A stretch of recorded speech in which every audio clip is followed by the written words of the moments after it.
Okay. Hey, what's up, boys and girls? Randy back with another episode of the Duplication Nation MLM podcast. And if you happen to be watching on the YouTube channel, then you know who's my partner again this week.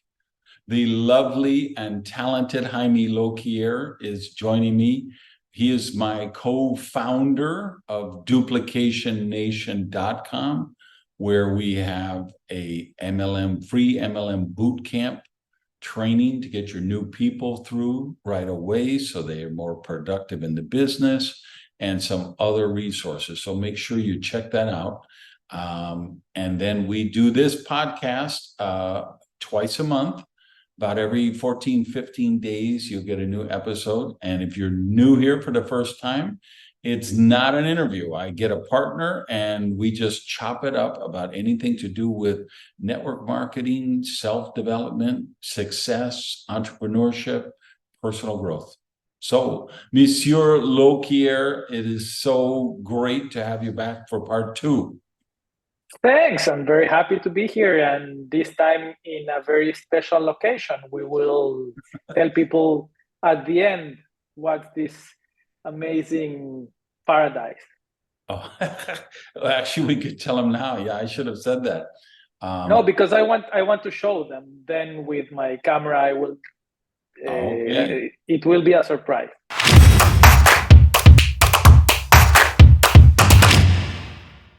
Okay, so we're saving for a big cliffhanger at the end. Yes, that's my thing.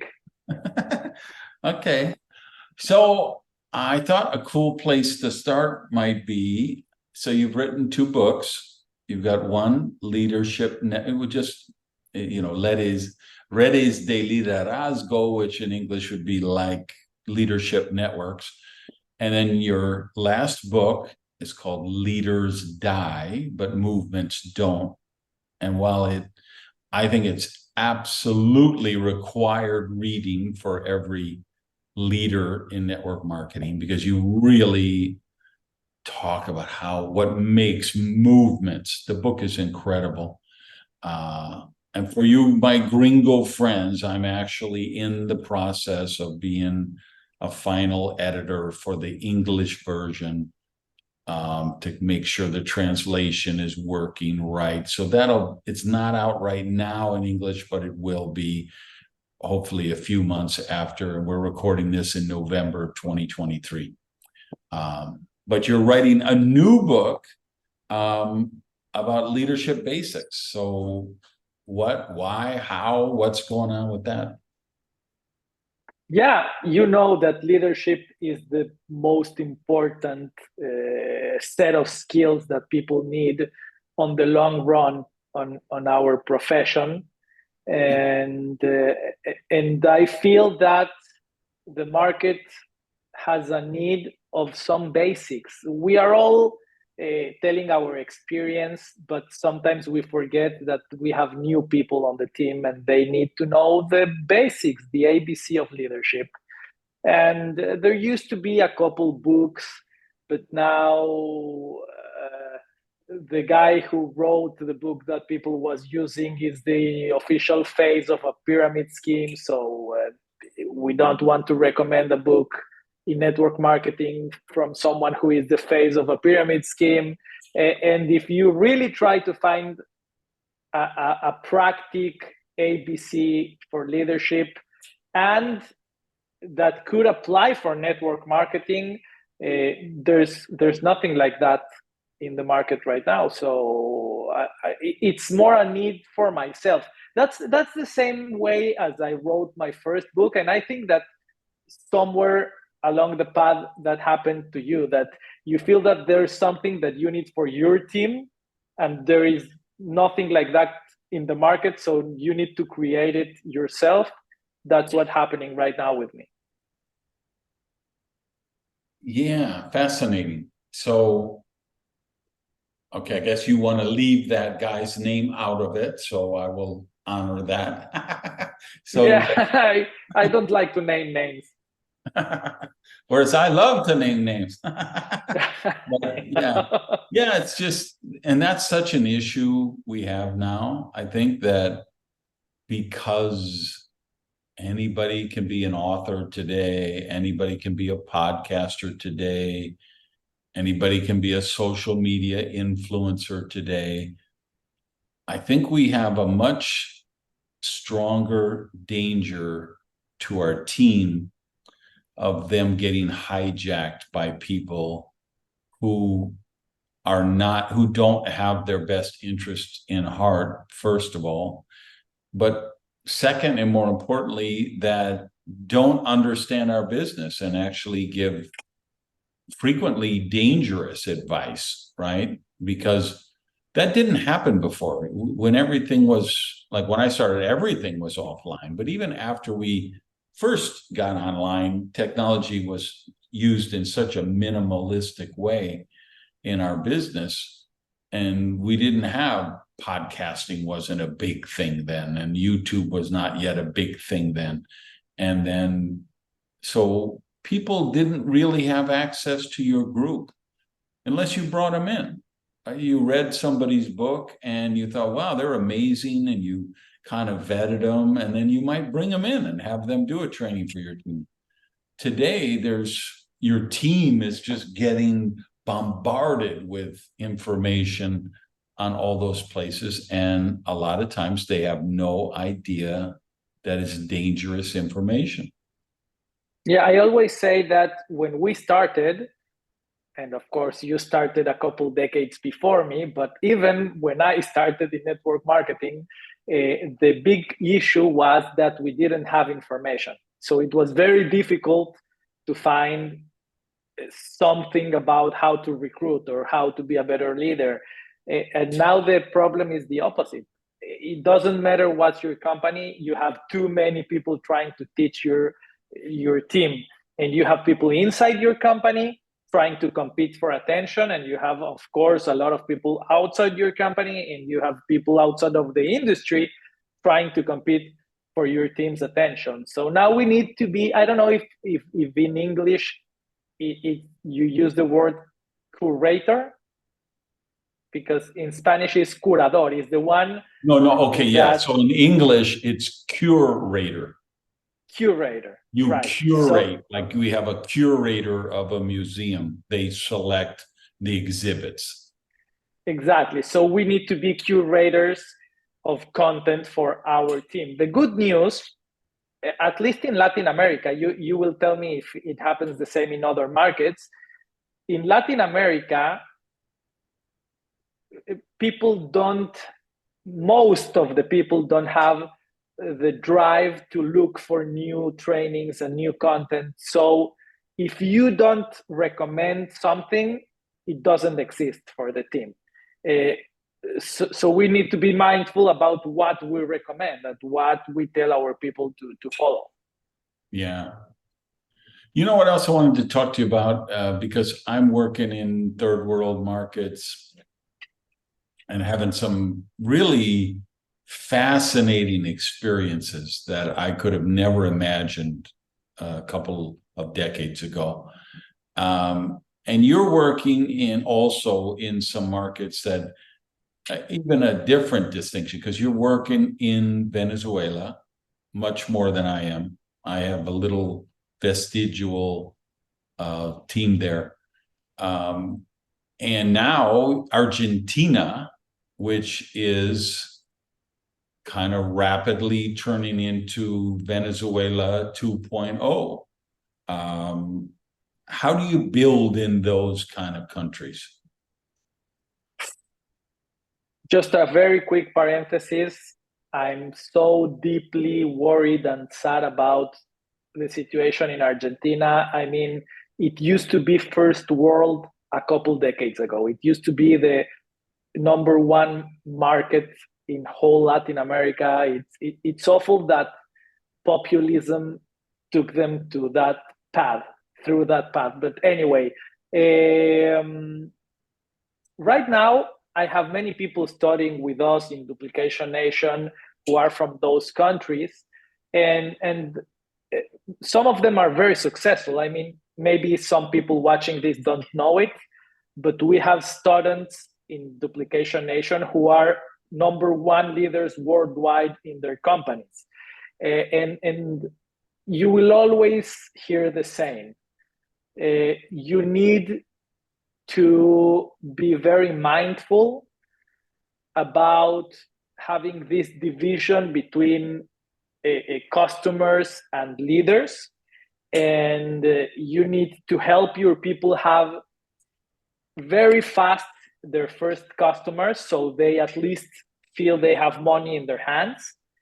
But then right after that, you need to lead with the business, because when you have a country like Venezuela, you sign up now, and tonight the product is more expensive than it was in the morning when you signed up. I mean, they have a ratio of inflation that you wouldn't believe. And the same is happening in Argentina. They had like 400% inflation the last year. So it's very difficult for you to lead with the product. And this is not an advice I would give to anyone in any other market, because it's very smart to lead with the product. But in those markets, it gets very difficult to do it. So of course, you need to get your first customers very fast. You need to have customers, but then you need to go and lead with the business, because it's much easier to tell someone, hey, imagine you could earn money outside of Venezuela. Imagine you could earn money outside in United States dollars. Imagine you could have another market. And that's something that when you give someone there the opportunity to earn dollars or euros in other markets and diversify outside the prices they have, you could change their lives, and that's something they really need. I'm so glad you brought up that distinction, because it's kind of, it takes me back to the crazy days, the early days of the business, when we never led with the product. We always led with the business opportunity, and not in necessarily a healthy way, right? Back in the 70s and 80s, we were closer to Gordon Gekko and Wall Street and that kind of a slimy mentality, as opposed to what you're describing now, which is, hey, in those markets with hyperinflation, and that's what that is. That is hyperinflation. Literally, you qualify for your bonus check on Wednesday, but when you get paid the next Wednesday, it could be 15% less than you thought you earned the week before. I mean, some of those countries, they have 20% in a day could happen, or just at some moment, the news comes on and they say, okay, today is the day we're devaluing the currency again, and 100 pesos is now worth 10 pesos. And that's the way it goes. And there's no way to protect or prevent against that. And the idea of offering that residual income that could come from other countries, could come from other currencies, big deal.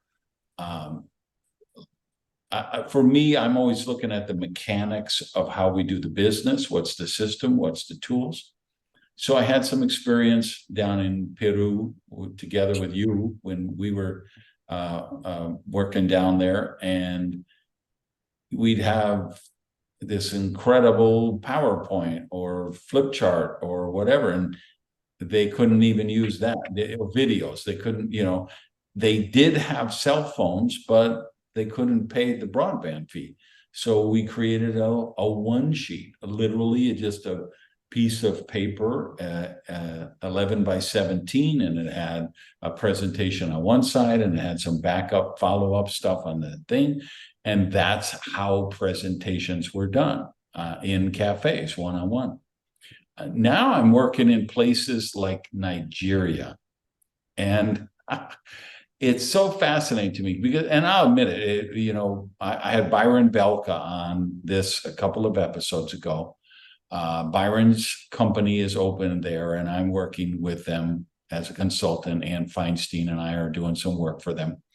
And I told him, Byron, if you would have come to me and told me you were going to open Nigeria, I would have been banging on the desk. Don't even think about it. You can't do it. It's crazy. You'll never make your money. You'll never get money out of there. And he's had a really great empathetic position. I mean, that kind of the mission of that company is empowering people, and he just felt, and Travis Perry, who's the other co-founder and the investor, is like, we can't turn our back on those people. We have to, we have people with a dream down there, and we're going to do it. Whereas I'm more methodical, right? I've done training in now 53 or 54 countries. I've traveled to about 70. But I have countries that are on my list of, I'm never going there. I'm never going to North Korea. That crazy guy is there. I'm never going to Iran when that crazy theocracy is still there. Like a place like Nigeria, we have a State Department website here. You can pull up any country and say, hey, what are the travel advisories? And you'll read things like, well, don't go by plane because they're not FAA certified and they have 2 airplane crashes every month. And there's countries like that. And then like Nigeria, the last time I looked was crime is so rampant. Beware, do not trust anyone in a military uniform, and do not trust anyone in a police uniform. And I'm like, okay, I am not going there. And I have a friend who's a flight attendant. Delta is actually flying there now. And he tells me the flight crew lands, they have 6 armed private security people who take them to the hotel. They are not allowed to leave the hotel under any circumstances until the guards come the next day with the Jeep or whatever to pick them up. And they're all carrying machine guns and take them back to the airport. And he told me a flight attendant from another airline left the hotel. She was just desperate. I have to get out. I'm just going to go get a cup of coffee or a pack of cigarettes or whatever she was doing. And she got mugged by the police and being held for ransom because the police department is corrupt. The military is corrupt. It's just, but that team there is doing volume. It's producing a profit. And it's like, I create a PowerPoint, and what they do is they send one slide and then they send on WhatsApp. So they'll send one slide and then they send a WhatsApp audio message about the slide. Then they send the second slide and the next audio message, right? Because it doesn't even have the broadband to do both. And you can't send like multiple. It's the broadband issue is so unsophisticated, undeveloped down there. But they do what they have to do. I will actually be 2 weeks after about the time this is coming up, I will be in Sarajevo, Bosnia, working with a team there. And same thing, they do stuff. So you might have a bottle of some kind of supplement that has 60 capsules in them, and they may be taking those and putting them in individual baggies or envelopes of 4 capsules and selling them at a time, which of course is illegal here in the United States. But in those countries, it's not illegal at all. It's just the way they do it, because the idea is you might pay 2 weeks' salary to buy that supplement, and nobody can afford to do that. So they're buying 4 capsules and testing them and looking for results. And then I think you see the same dynamic that you're talking about in Venezuela and Argentina, where they're saying, let's build the business. let's create the income, and then you'll be able to afford the whole bottle of capsules or the whole box of gel tabs or gel packs or whatever. And it has to be, and definitely in, like I see in Bosnia and those markets, it's driven by the free enterprise thing. I remember the company where we met, they were gel packs. And people used to do that. They used to open the gel pack and give little spoons, plastic spoons, to the guests and give them a couple drops of one product. So they used one product for all the guests instead of giving one sample each. And something that I know we have many people who are owners of companies watching us or CEOs at companies. At the end, either the country solves their problems and they start having an open economy again, or if they don't do that, the companies need to open the whole ecosystem inside the country. So, for example, we know owners who have a factory in Venezuela and they have all the ingredients they buy from Venezuela. So because they have the whole ecosystem there, the whole production and everything inside, then they don't care about the inflation or what happens with the dollar, because anyway they have all their expenses in bolivars or whatever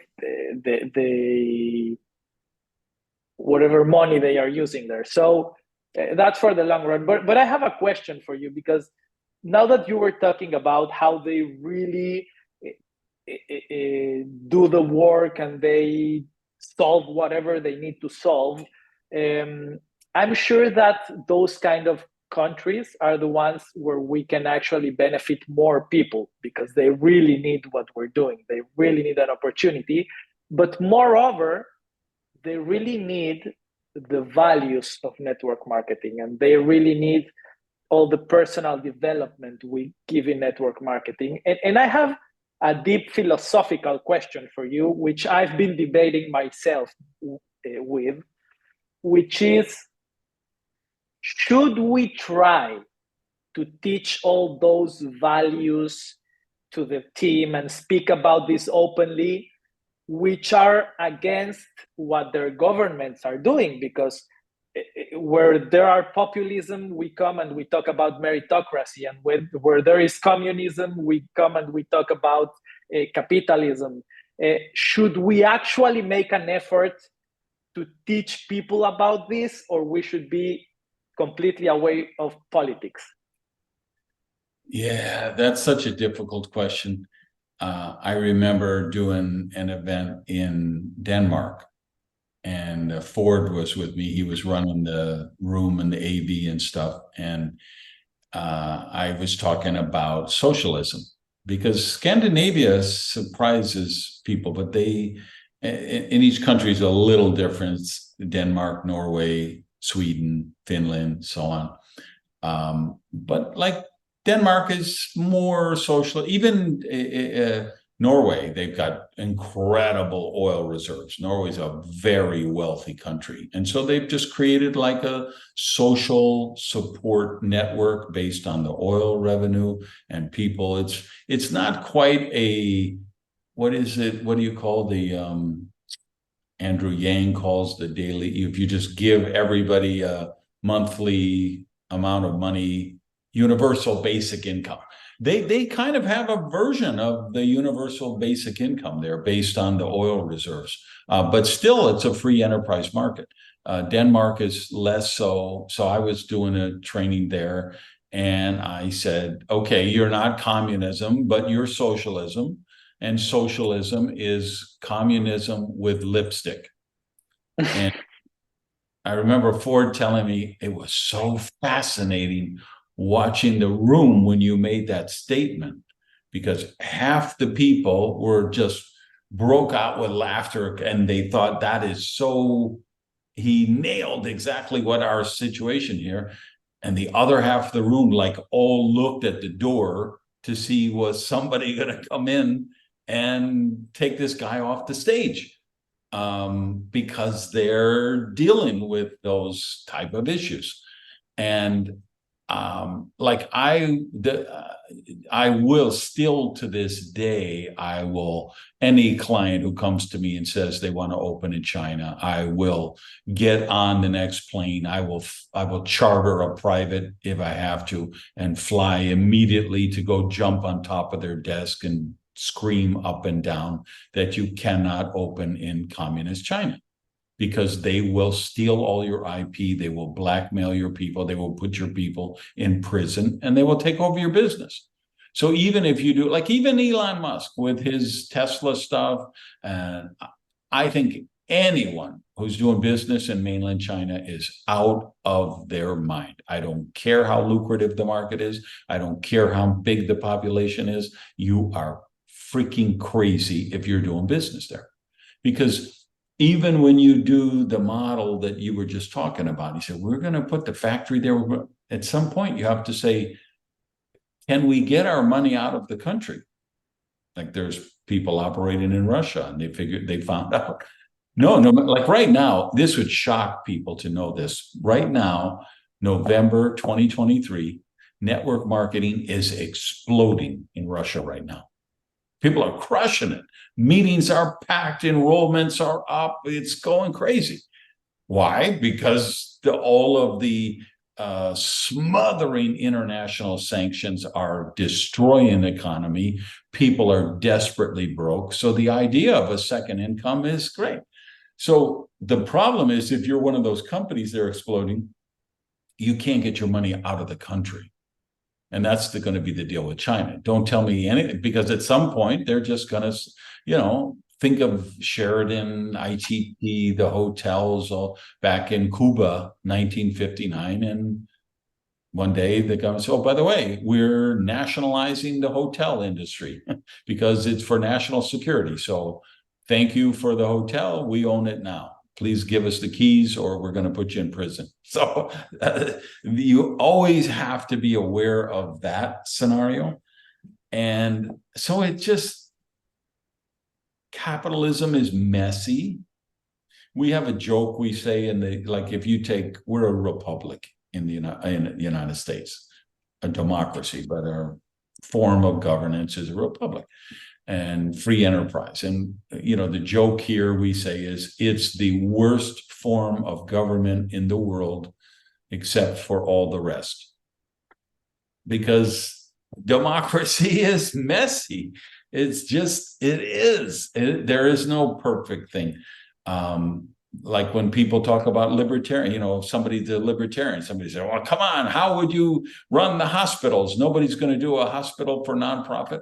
And they will dissuade them without looking at the logic of, well, the truth is there's a lot of really fucked up shit in the medical system in free enterprise in the United States. If you get cancer in the United States and you have insurance even, you might have to do a GoFundMe campaign to save your house because there are cracks that you fall through. So you can't deal in these absolutes and say, okay, free enterprise is perfect, or capitalism is perfect, or versus libertarian versus socialism versus communism. But I think the key thing that you brought up was the principles of free enterprise, like meritocracy, like offering people, you can't say everyone, you got to offer equality of opportunity, but you can't offer equality of, hey, if this guy is worth $10 million, then everybody in the country gets to be worth $10 million. No, if he's doing something to create value and solve problems that the free market rewards him with, he's going to earn more than the guy who repairs toasters, because Elon Musk is the wealthiest guy in the world because he's solving much more difficult problems. He's solving, how do we save the environment? How do we make electric cars? How do we send rockets to Mars? How do we alleviate traffic and create tunnels and whatever? So he's going to make more money than the guy who fixes toasters, because the survival of humanity is deemed to be worth a little more than whether the toaster is burning your toast. So we got to talk about those principles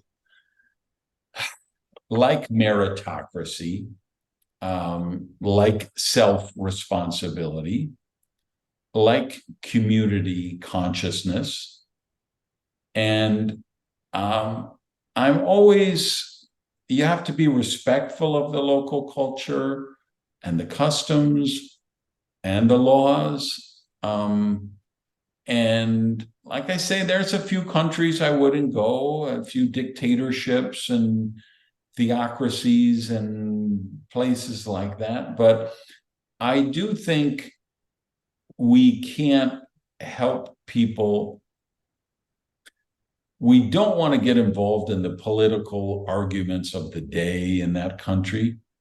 But I do think we have to talk about those principles of self-responsibility and merit, the meritocracy system of how our pay plans work. That's why I think network marketing is the greatest business in the world, because you will get paid exactly what you're worth.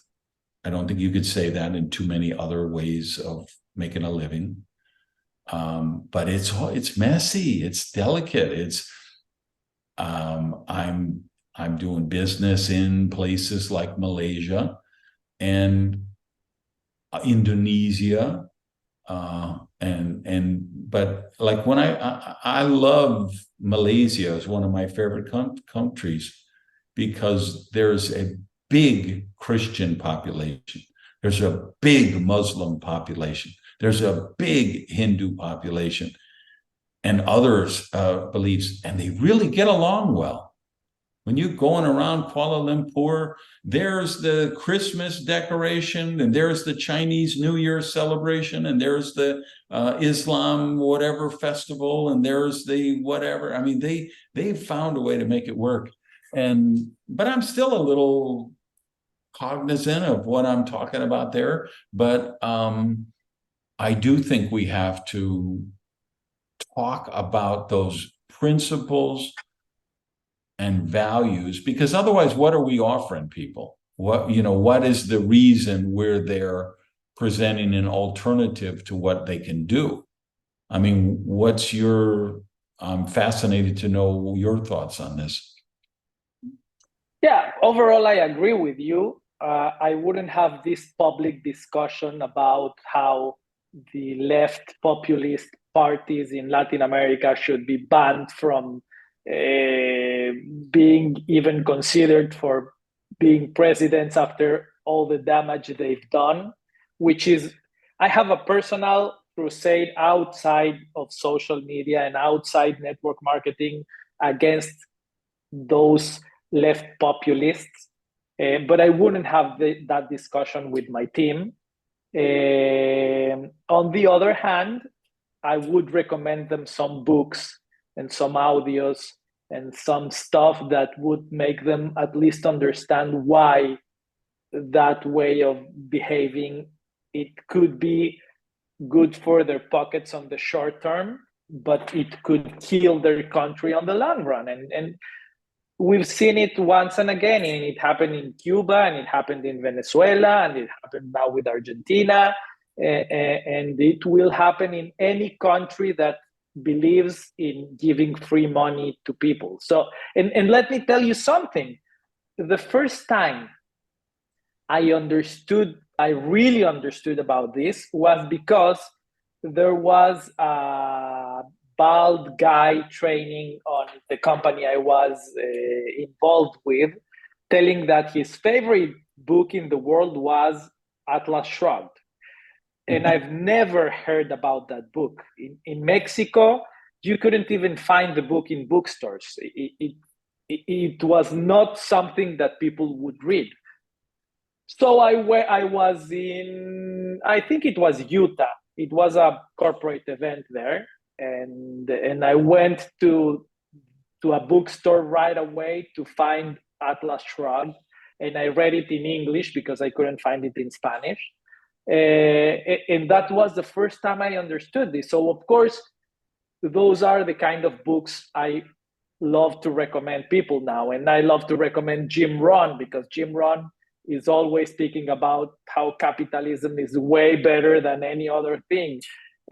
So instead of me having that discussion, I point people to the places where I learned about this, because this is not that I'm against the left. Actually, I'm more inclined to the values of the traditional left in the world. It's not something about being against one side of the political aisle. It's just being against the crooks and the people robbing the money from their countries, which is happening too much nowadays in the world, especially, I don't know if especially, but it's happening a lot in Latin America. And I think I have the responsibility to guide people towards the right information in that, without having the personal discussions about it. Yeah, so spoiler alert for the people who didn't figure it out. The bald guy that Jaime's talking about, who recommended the Ayn Rand book, was me. And because I said then, and I still say now, 20 years later, 30 years later, that is the most influential book on me personally that I read, that impacted my life in the strongest way. And people who read the book the first time or haven't read it are always fascinated, because it's fiction. It's not it's not a book on philosophy. It's a nonfiction. It's a fictional book. It's a fictional story, but she introduces the philosophy of objectivism. And you can like that or love it or hate it or whatever. It's kind of irrelevant. What was the breakthrough for me was, what I really got out of the book is she introduced the premise of living by a congruent personal philosophy. And that's why I say the book impacted me that much. If a lot of people know that, as successful as I have been in network marketing, I still like to joke that that's not my day job. That's my my whatever money. I don't want to say pin money, because when you make millions of dollars, it's kind of demeaning and pejorative to say that. But I always joke, that my real job, my day job, is I'm a philosopher. Socrates is my hero. My job I want to do is wake up, eat my breakfast, get in my robe and sandals, and go down to the town square and stand on a platform and share philosophy, my thoughts on philosophy, and have discussion and, banter those ideas back and forth. So that's how Ayn Rand influenced me, because I have this philosophy of prosperity consciousness. And that's what if you look at my Power Prosperity podcast, my 5-book series on prosperity, even my books for entrepreneurs, even my books for network marketers, they all get back to these principles of integrity, free enterprise, personal responsibility. And the thing that would shock people when I talk about the virtue of selfishness, which Ayn Rand wrote a series of essays, and one of them was The Virtue of Selfishness. And she got attacked at the time for it, as you would expect, and they said, "Why would you use that term?" And she said, "For the very reason it scares you." Because it's when you really understand selfishness as a virtue, you still believe in what I call prosperity consciousness. What you and I were discussing yesterday is community consciousness, or consciousness for the community. If I'm selfish and I say, okay, every transaction I do, I'm going to wring every dollar out of it, and I'm going to look to exploit everybody in every interaction for my own personal enrichment, that really won't make me prosperous. And it's not a virtuous trait, where a virtuous trait is, hey, I understand that I can be worth $10 trillion, but if I'm surrounded by 40 million people who don't have money to buy groceries for their family, I'm not going to be a wealthy, prosperous guy. I'm going to be in a bomb shelter living in fear because there is this vast inequality of life. And inequality, it's different if you say, well, I have a Toyota and my neighbor has a Lexus. That's not the same thing as, okay, I am wealthy and this person can't afford to eat, or this person can't afford to get dental care or medical care or take care of their children. Hey guys, I'm back, and I just want to thank you for listening or watching, and let you know, if you made it this far, you are a serious, credible leader. You're somebody committed to success, professionalism, and honing your craft, sharpening your saw. So I want to recommend a resource to you. It's a monthly newsletter called MLM Confidential. Leadership lesson every month, duplication lesson every month, something we call the dish, which is kind of the industry news, what's going on in the space, who's moving where, what company's shutting down, what company's opening up, what is the dish, the dirt of what's really going on behind the scenes that maybe the average person doesn't know. And there's a personal challenge every month. So check it out, mlmconfidential.com. I'll see you next week.